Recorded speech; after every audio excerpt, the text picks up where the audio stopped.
네, 오늘 말씀은 충성이라는 제목으로 함께 하나님의 말씀을 나누고자 합니다. 룻기 1장 1절 말씀을 보면요, 룻기가 기록되어 있는 연대가 나와 있습니다. 거기에 보면 사사들이 치리하던 때다라고 명시하고 있습니다.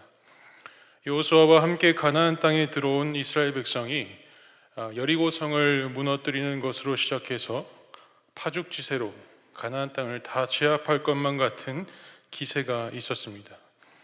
하지만 불행하게도 여호수아가 죽고 나니 이스라엘의 지도자의 부재로 인해 여호수아 이후의 세대들은 이 정복하는 일을 다르게 바꿔버렸습니다.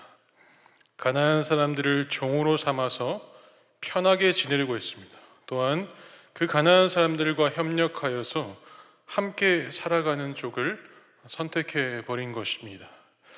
그 결과 이스라엘은 가나안에 태어난 사람들, 그리고 가나안으로 유입된 블레셋, 그리고 거기를 둘러싸고 있는 이방 민족들 때문에 계속해서 끊임없이 공격을 받는 상황에 처하게 된 것입니다. 이때 하나님께서 사사를 세우시기 시작합니다. 사사를 세우셔서 이스라엘을 구원하실 하나님의 뜻을 보여주십니다. 사사들을 통하여서 이스라엘이 거주하던 지역에 다시 평안을 주시지만 곧바로 다시 이스라엘이 죄를 짓고 타락하는 모습 때문에 이 사사 시대는 항상 구원과 타락이 반복하는 시대였습니다. 이렇게 사사 시대를 합해 보면요, 328년이라는 기간이 나옵니다. 이 기간 동안 이스라엘에는 왕이 없이 사사들이 치리하던 그야말로 불안정한 시대를 살아가고 있었던 겁니다. 왜 그런가 하니 각각 자기 소견에 옳은 대로 행하였기 때문입니다. 룻기는 바로 이 사사들이 치리하던 가장 암흑의 시대 가운데 기록되어 있는 사건입니다. 룻기의 시작은 베들레헴 땅에서부터 시작이 됩니다. 이곳은 아주 시골의 작은 동네인 겁니다. 그런 작은 동네 베들레헴에 큰 흉년이 들기 시작했습니다. 이 당시에 고대 근동 지역에서는 흉년이 하도 많아서 흉년이라는 단어가 매우 발달되어 있었습니다.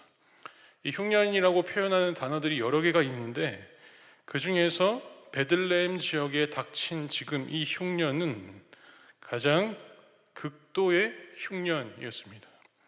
그러니까 그냥 먹을 것이 조금 없어서가 아니라 먹을 것이 메말라서 하나도 없는 굶주린 상태였던 겁니다.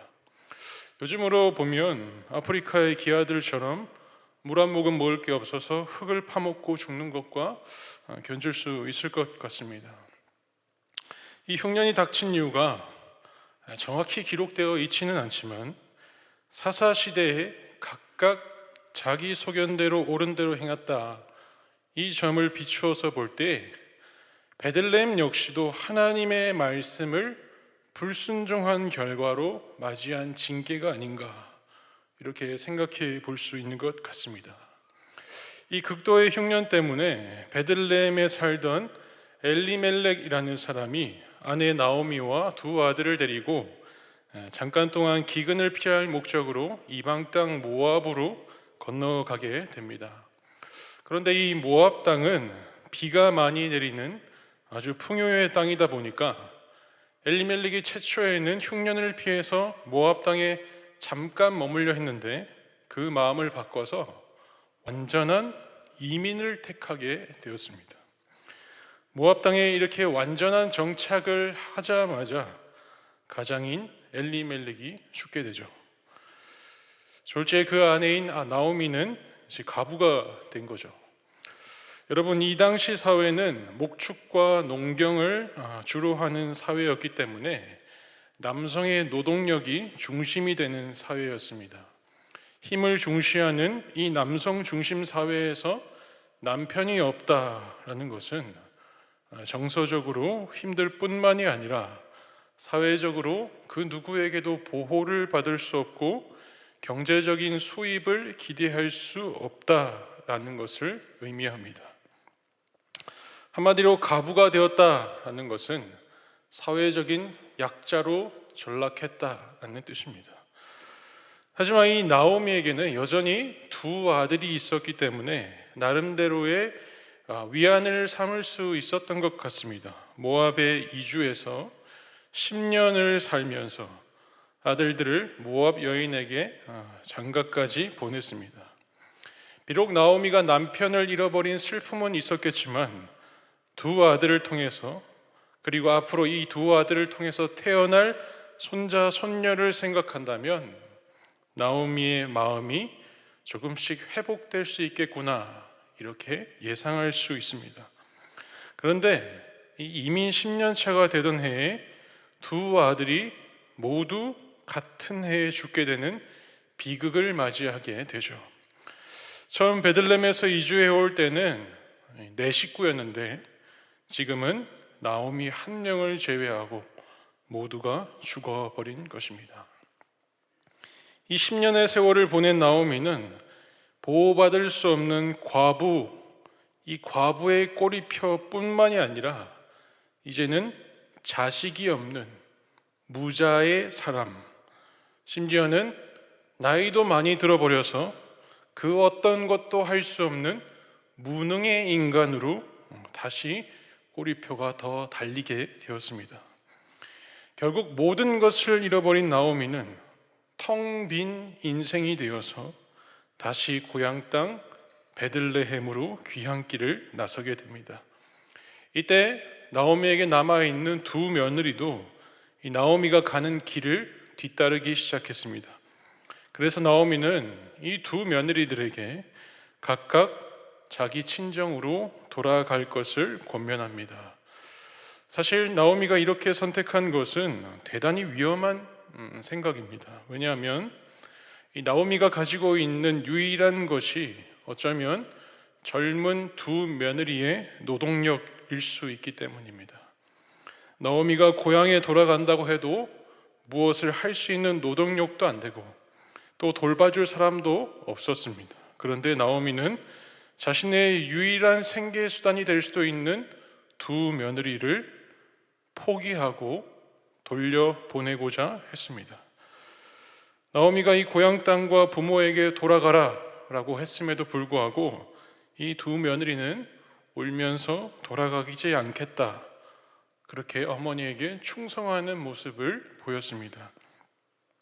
하지만 나오미 역시 진정 이 두 며느리의 앞날을 다시 새롭게 시작하여서 잘 되기를 바라는 마음이 있었기 때문에 현실적으로 자기와 함께하면 안 되는 이유를 조언하였고 재차 설득을 했습니다.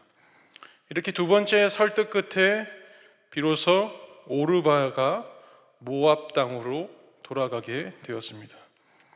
그러자 이 나오미는 남아있는 룻에게 너의 동서 오르바도 갔으니까 너도 그 뒤를 따라서 돌아가라고 세 번째로 설득을 합니다.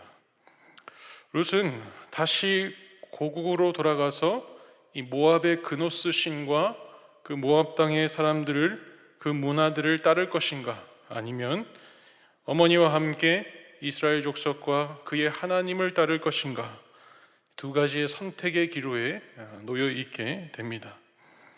이때 룻의 선택은 돌아가지 않고 어머니께서 가시는 곳에 나도 가고 어머니께서 머무시는 곳에 나도 머무겠습니다, 이렇게 첫 마디를 내뱉습니다. 여러분, 이게 무슨 말이냐면 살아있는 동안에 무슨 일이 일어나든지 어떤 상황에 처하든지 상관하지 않고 오직 나오미 시어머니에게 충성하겠다라는 의미입니다. 그뿐만이 아니죠. 룻은 17절에 보면 어머니께서 죽으시는 곳에서 나도 죽어 거기 묻힐 것이라, 이렇게 표현합니다. 기근으로 죽으나 질병으로 죽으나 전쟁으로 죽으나 무슨 이유가 되었든지 간에 죽을 때까지 함께 있고 함께 죽겠다라는 결연한 의지를 이 시어머니에게 밝히고 있습니다. 여러분, 실제 고고학 발굴에 의하면 고대 근동아시아에서는 사람들이 실제로 죽음에 의해서도 서로 헤어지지 않는다라고 말할 수 있는 근거가 있었습니다. 고대 이스라엘에서 가족은 보통 한 무덤에 묻힌다고 합니다.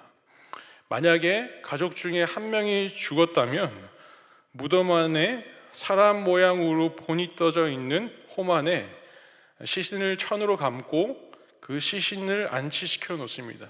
그리고 그 시신의 살이 썩을 때까지 기다렸다가 뼈만 남으면 그 유골만을 발췌해서 아래의 가족 무덤에 파놓은 곳에 뼈를 둔다고 합니다.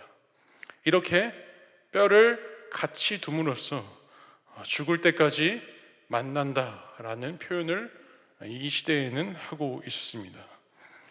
룻이 이렇게 살아서도 죽어서도 어머니 나오미에게 충성하겠다라는 말을 믿을 수 있는 근거는 룻의 말에서부터 파악할 수 있는데, 오늘 본문 16절 17절 말씀을 우리 다시 한번 읽어보도록 하겠습니다. 시작. 룻이 이르되 내게 어머니를 떠나며 어머니를 따르지 말고 돌아가라 강권하지 마옵소서. 어머니께서 가시는 곳에 나도 가고 어머니께서 머무시는 곳에서 나도 머물겠나이다. 어머니의 백성이 나의 백성이 되고 어머니의 하나님이 나의 하나님이 되시리니 어머니께서 죽으시는 곳에서 나도 죽어 거기 묻힐 것이라. 만일 내가 죽는 일 외에 어머니를 떠나면 여호와께서 내게 벌을 내리시고 더 내리시기를 원하나이다 하는지라. 아멘. 여러분, 이 룻의 이 두 절간의 말 중에 가장 많이 나오는 단어가 바로 어머니와 나라는 단어입니다. 어머니와 나라는 단어가 계속 강조되고 있죠. 어머니가 가시는 곳에 나도 가겠다. 어머니께서 머무시는 곳에 나도 머물겠다. 어머니의 백성이 나의 백성이다. 어머니의 하나님이 나의 하나님이다. 어머니께서 죽으시는 곳에 나도 같이 묻힐 것이다. 이렇게 룻은 어머니와 나를 하나의 세트로 묶어버렸습니다. 여러분, 이 표현은 창세기 2장 24절 말씀에 잘 나와 있습니다. 창세기 2장 24절에 보면 아내와 합하여 둘이 한 몸을 이루라 라고 말씀하십니다. 여기서 이 합하다라는 단어가 딱 붙어 있다라는 의미입니다. 룻이 어머니 나오미와 어떤 관계로 지금 취급하고 있냐면, 마치 창세기 2장 말씀에서 합하여 한 몸을 이루라고 말씀하신 것처럼 어머니는 나이고 나는 어머니가 되고 있는 겁니다. 즉 절대로 떨어지지 않는, 어머니와의 나 사이는 딱 붙어있는 연합의 관계임을 이 룻이 선포하고 있는 겁니다. 여러분, 이걸 보면 참 희한하지 않습니까? 보통 우리는 성공한 사람, 유명한 사람, 그 사람들에게 유대감을 갖고 마치 내가 그 사람인 것처럼, 마치 그 사람과 아주 친한 사람인 것처럼 자랑하고 그 사람과 함께 살아가려고 하는 경우가 있습니다. 제가 아는 형님 중에 의사 직업을 갖고 있는 분이 계시는데요, 그렇게 그 형님과 교류가 많은 것은 아니지만 누가 위독하다, 누가 힘들다, 병원을 못 구한다 그러면 나 의사 알고 있다, 그 형님에게 내가 전화해 볼게, 이렇게 하면서 그 형님을 막 자랑할 때가 더러 있었습니다. 제가 길을 가다가도 버스 정류장 근처에 우연히 아저씨 두 분이서 싸우는 걸 목격했습니다. 그 중에 한 아저씨가 이러더라고요. 막 싸우면서 이 내 형님이 누군 줄 아나? 경찰청장 바로 밑에 있는 사람이야. 이러면서 큰 소리 치면서 싸우더라고요.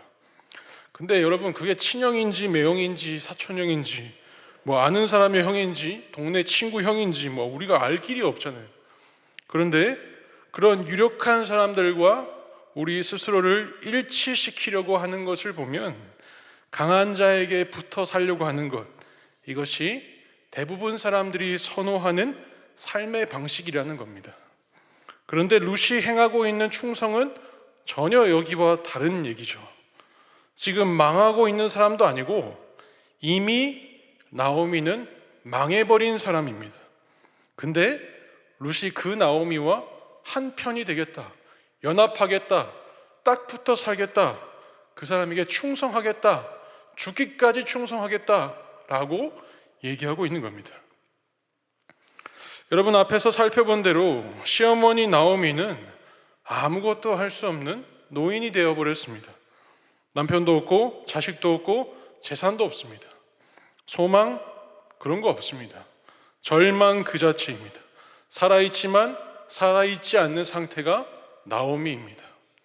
그런데 그 앞길이 창창한 젊은 며느리 룻이 시어머니와 하나가 되어 함께 그 죽음과 같은 삶 속으로 들어가겠다라고 고백하고 있는 모습을 우리는 살펴보고 있습니다. 여러분, 이런 선택을 하는 이유가 무엇일까요? 왜 살아서 충성하고 죽음에 이르기까지 충성하려고 하는 것일까요? 그것은 우리가 알고 있는 충성과는 전혀 다른 성격을 갖고 있기 때문입니다. 룻이 시어머니 나오미에게 행하는 충성은 원문으로 보면 헤세드라는 단어를 사용합니다. 이 헤세드라는 단어가 그 뜻이 무엇이냐면, 한번 띄워주시겠습니까? 약한 자가 곤궁에 처해 있을 때에 강한 자가 그럴 의무가 없음에도 불구하고 자발적으로 보이는 충성을 헤세드라고 합니다. 우리 다시 한번 다 같이 한번 읽어보겠습니다. 시작. 약한 자가 곤궁에 처해 있을 때에 강한 자가 그럴 의무가 없음에도 불구하고 자발적으로 보이는 충성, 이것을 헤세드라고 얘기합니다. 아랫사람이 윗사람에게 무조건 순종하고 그렇게 우리가 알고 있는 충성의 개념과는 완전히 다른 거죠. 강자인 룻이 약자인 나오미에게 이제 더 이상 며느리로서 역할을 안 해도 되는 자유를 보장받았잖아요. 가라고 했잖아요. 이제 더 이상 내 며느리가 안 되어도 된다라고 자유를 허락해 줬지만, 그럼에도 불구하고 룻은 자발적으로 어머니를 돌보고자 했던 것입니다. 여러분, 룻에게 왜 시어머니를 따르려고 하는지에 대한 이 궁극적인 이유를 살펴보면 여호와의 신앙을 기초로 하고 있기 때문이겠지만, 본문에 드러난 표면적인 내용으로만 살펴볼 때에는 이유가 없습니다. 사랑과 헌신을 행하고자 하는 자발적인 충성만이 보여질 뿐입니다. 따라서 우리는 룻이 시어머니를 선택하는 것에 있어서 왜 그 젊은 여인이 앞길이 창창한데 바보 같고 어리석은 짓을 할까? 그 이유를 찾을 것이 아니라 룻의 선택 자체에 충격을 받을 수 있어야 한다는 것입니다. 여러분, 오늘 말씀에서의 룻의 행동을 통해서 이 말씀이 우리에게 무엇을 보여주고 싶어 하시는 것일까요? 사람이 사람에게 충성하는 그 끝을 보여준 인물은 이 며느리 중에 오르바였습니다. 오르바는 어머니를 배신하고 모압의 신을 떠난 사람이 아니라 지극히 사람에게 보일 수 있는 선함의 정점을 보여준 인물입니다.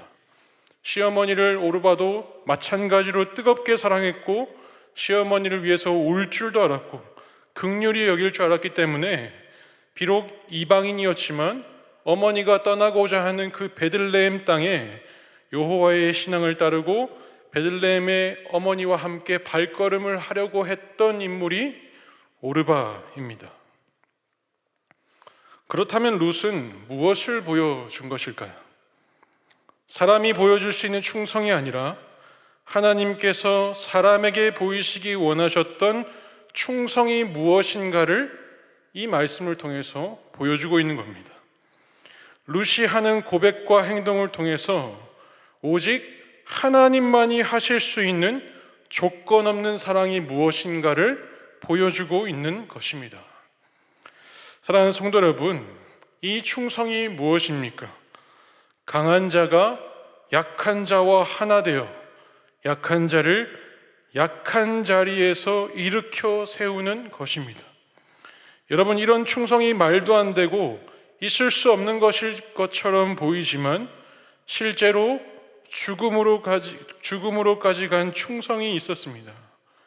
죄인과 가까이 하여서 저들과 친구가 되신 분, 죽은 자와 죽음으로 하나 되는 사랑을 보여주신 분, 그래서 죽음 가운데 있던 자들에게 생명과 소망을 만드신 분이 계셨습니다. 자발적으로. 그분이 바로 예수 그리스도이십니다. 예수님은 약한 자가 공공에 처해 있을 때에 그럴 의무가 없음에도 불구하고 죄인들의 공허함과 그 텅 빈 마음을 자발적으로 찾아가셔서 위로하셨습니다. 그리고 저들을 치료하시고 사랑하시고 진정한 소망을 주심으로써 꽉 채워진 기쁨과 만족을 허락해 주셨습니다. 바로 그 헤세드의 결정판이신 예수 그리스도께서 우리를 위해 이 땅에 오시고 섬기시고 죽으신 겁니다. 이러한 충성을 룻의 고백 속에서 비록 완전하지는 않지만 예수 그리스도의 죽음에 이르는 충성이 무엇인가를 우리에게 깨닫게 해주는 것 같습니다.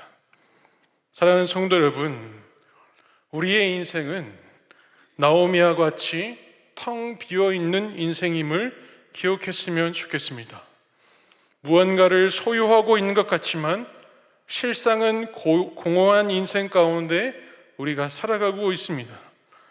우리 안에는 죄 때문에 죽어야 할 나 자신을 보호해줄 부모가 없습니다.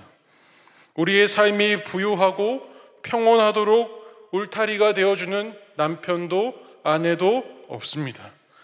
우리의 마음과 기쁨이 끊어지지 않도록 해주는 자식들도 없습니다. 궁극적으로 우리가 이 땅에서 사람을 선택하고 직업을 선택하고 사회망을 선택하여서 그것에 충성을 하며 올인을 한다고 하여도 연약한 우리 인생 전체를 완전하게 채워줄 그 무엇은 없습니다. 그런데 우리는 이 텅 비어 있는 우리의 상태를 그 누구에게도, 나 자신에게도 보여주려 하지 않습니다. 여러분, 우리가 연약하고 힘들어서 신앙생활 잘 안 될 수 있습니다. 기도가 안 나올 때가 있고 교회에 나가기 싫을 때가 있습니다. 말씀도 안 들어오고 사람만 보면 부정적인 생각이 들 때도 있습니다. 사람이 밉고 시험이 들어서 봉사를 하고 싶지 않을 때가 있습니다. 그런데 이게 잘 회복되지 않는 이유가 무엇입니까? 연약한 사람에게서 그 사람에게서 무언가를 채움받으려고 하고 사람을 통해서 그 아픔이 채워질 수 있다는 그릇된 믿음을 갖고 살아가기 때문입니다. 물론 사람의 말을 통해서 하나님께서 위로하시는 분이십니다. 그러나 그보다 자발적으로 우리를 찾아오시는 주님의 헤세드가 우리의 연약함을 완벽하게 끌어안을 수 있다라는 사실을 믿으시기를 바랍니다. 우리가 이 믿음이 있다면 주님이 절대로 연약한 우리의 인생을 포기하지 않으실 것을 깨달을 수 있습니다. 오직 주님만이 우리의 공허한 마음과 텅 빈 인생길에서 다시 기쁨을 허락해 주실 수 있는 분임을 믿으시기를 바랍니다. 오늘도 헤세드로 우리 가운데 자발적으로 찾아오신 그 주님을 소망하면서 살아가는 저와 여러분이 되시기를 간절히 소원합니다.